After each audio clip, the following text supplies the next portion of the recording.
今年的月帖陆续推出咯，像带铁限量的月帖，今仔日开始卖，一透早就有民众去排队等买。过来是林务局嘛推出着手画台湾森林的月帖，真水哦。另外航空公司华航甲长荣推出的月帖嘛拢真抢市。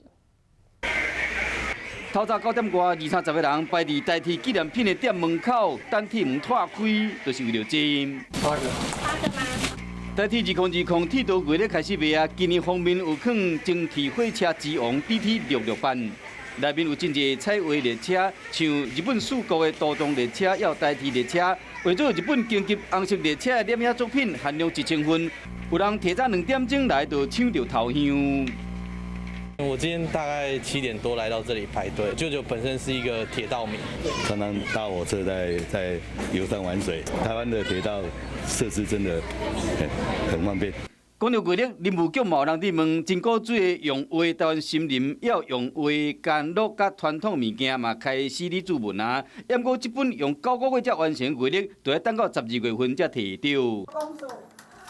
中营进前嘛推出空中小姐的年历，和12位空中小姐换洋装行入田内，拍这款田园风的年历，形象地方的特色。